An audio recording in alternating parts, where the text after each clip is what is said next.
Hello students, welcome to history MCQ question. चलो देखिबा 25टा question. Number 1 important. षष्ठ शताब्दी रे भारत रे निम्न केउ कारण जोगु बौद्ध और जैन धर्मर प्रचार होइथिला। तो से कारण रे कहूची ब्राह्मण मानकर प्राधान्य ना कुसंस्कार ना वैदिक कर्मकांडर जटिलता ना ये समस्त बोले पिला ने समस्त 4 नंबर आंसर। कहीं सब कारण जैन धर्म बौद्ध धर्म षष्ठ शताब्दी विकास करथिला। देखो षष्ठ शताब्दी भी मन रखत परीक्षा रे। नेक्स्ट, महावीर जीन केबे जन्म ग्रहण करथिले? ख्रीष्टपूर्व 540। ये हो 2 नंबर ता आंसर।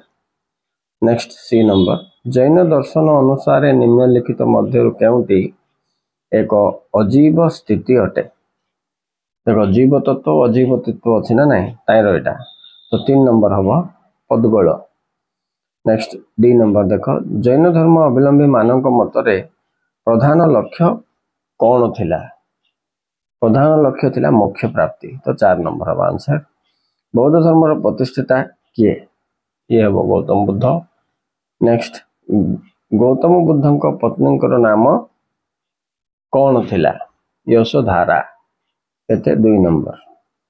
नेक्स्ट, सुल्तान शासन रे सामरिक विभाग को कौन बोली कहा जाउथला? ए गुटे इंपोर्टेंट अरिज बोली कहा जाउथला। दीवान ई अरिज हला।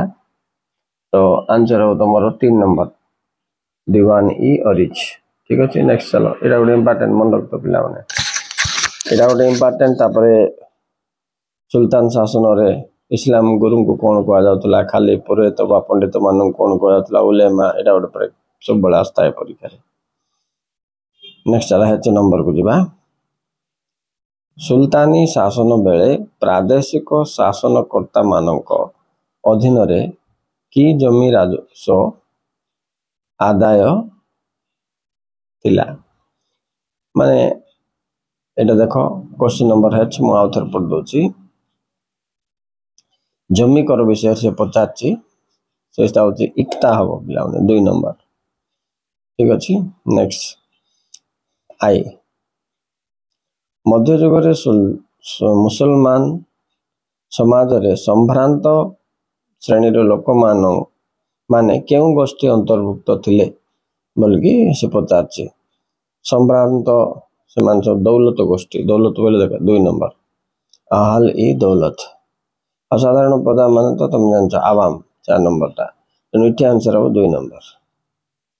नेक्स्ट, जे भक्ति आंदोलन भारत रे केउ संथंक द्वारा आरंभ होइतिला? एटा हो 1 नंबर शंकराचार्य।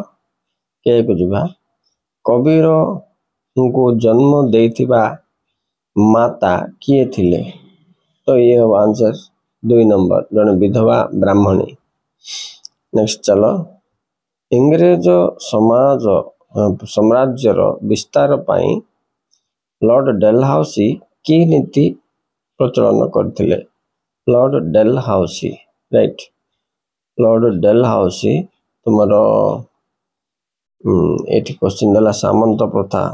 लॉर्ड विल्सले सामंत प्रथा, राइट। विल्सली बोल देछि एला सामंत प्रथा हबो। आ लॉर्ड डेलहाउसी बोले कोन? राजसत्व लोप नीति। ए दुटा को ले मन रखतो। नेक्स्ट चलो जिबा एम नंबर। इंग्रेज शासन काल रे अनेक जमीदार केउ आईन जोगु जमीदारी होइथिले? एटा हबो तमरो सूर्यास्त आईन। हराउथिले जमीदार प्रथा माने समान ठीक समय जदी इंग्रेज सरकार को टैक्स न दउथिले तो तांका पदवी काट दिया जाउथला। चिरस्थायी बंदोबस्त भितर एटा अछि तमरो आंसर हो 4 नंबर सूर्यास्त आईन। एबे देखिबा एन नंबर। 1824 मसिया रे बैरकपुर सैन्य मानकू केउठा को पठाइबा को से माने मना कले? बर्मा देश। कहीं ना समुद्र पारी कले तांकर धर्म नष्ट होला विश्वास थिला। तनकरी आंसर हो 3 नंबर बर्मा। नेक्स्ट देखो, एनफील्ड बंदूक व्यवहार पाई बाध्य करिवारु केउ महान सिपाही उपरिस्थ कर्मचारी को हत्या करथिले ओ फांसी दंड पाई ये हूँ तुम मंगल पांडे नंबर हम 4।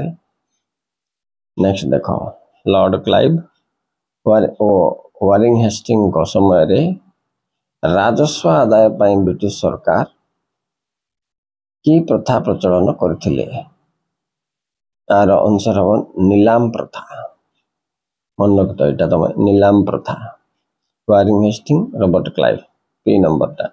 चलो क्यू नंबर जीवा क्यों इंग्रेज बड़ लाट 1864 ख्रीष्टाब्द रे ग्रीष्म ऋतु रे तांकर राजधानी शिमला को परिवर्तन करथिले एटा हम जॉन लॉरेंस ये 3 नंबर का आंसर। ये भी बहुत इंपॉर्टेंट क्वेश्चन। ग्रीष्म राजधानी ब्रिटिश समय शिमला बल्कि नाटा मन रख वर्ष मन रख आउ जॉन लॉरेंस मन रख। 8 नंबर गंजाम क्यों प्रेसिडेंसी सह मिसी थिला मांद्राज आंसर हम 4। क्यों युग को साधारण भावे प्राक औपनिवेशिक युग बोली कहा जायछि एटा मोगल युग तो 2 नंबर आंसर। नेक्स्ट चलो निम्नलिखित मध्यरु क्यों सहर दक्षिण भारत रे रहिछि एटा answer Madurai right 1 number answer. तापर दिवा इंग्रज माने सहरर सुपरिचालना निमित्त कौन गठन करथिले ये भी इम्पोर्टेंट क्वेश्चन का म्युनिसिपालिटी हम ओके कौन गठन करथिले म्युनिसिपालिटी। तो thank you very much for watching प्राय अधिकांश क्वेश्चन इम्पोर्टेंट पिला माने तो ध्यान रखो।